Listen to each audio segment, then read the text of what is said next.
ఆంధ్ర భద్రాద్రిగా పేరుగాంచిన ఒంటిమిట్ట శ్రీ కోదండ రామాలయం రామనామస్మరణతో మారుమోగిపోతోంది.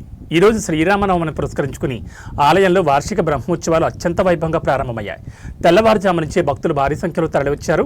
ఆ సీతారాముల దర్శనం కోసం కిలోమీటర్ల మేర క్యూ లైన్లో భక్తులు బారులు తీరి వేచి ఉన్నారు. ప్రతి ఒక్కరి నోట జై శ్రీరామ్ అనే నినాదం వినిపిస్తోంది. బ్రహ్మోత్సవాలు భాగంగా ఈ ఉదయం అత్యంత పవిత్రమైన ధ్వజారోహణం కార్యక్రమం శాస్త్రోక్తంగా జరిగింది. గరుడ పటాన్ని ధ్వజస్తంభంపై ఎగురవేసి ముక్కోటి దేవతలను ఈ ఉత్సవానికి ఆహ్వానించారు అర్చకులు. నేటి నుంచి 10 రోజుల పాటు వంటిమిట్టలో ఆధ్యాత్మిక శోభ వెల్లివిరియనుంది. ఈ వేడుకల్లో హైలైట్ అయిన శ్రీ సీతారాముల కళ్యాణం రేపు రాత్రి అత్యంత వైభవంగా జరగనుంది.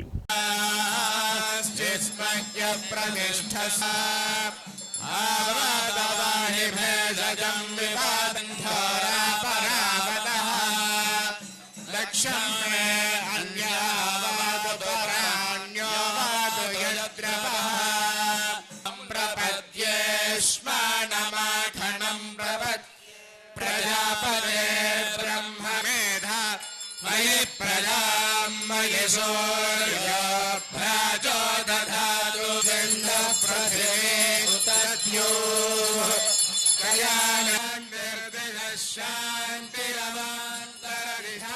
शान्तिरग्निः शान्तिर्वायुः शान्तिरादित्यः शान्तिश्चन्द्रमाः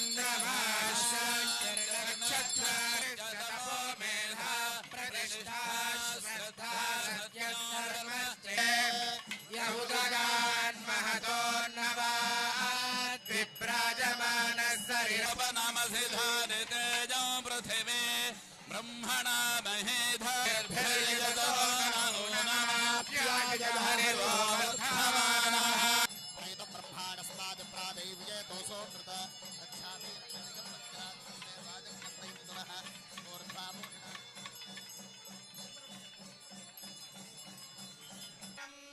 चतुस्तयनासापुटं श्रवणाष्टकं बृहत्कण्ठं विस्तीर्णं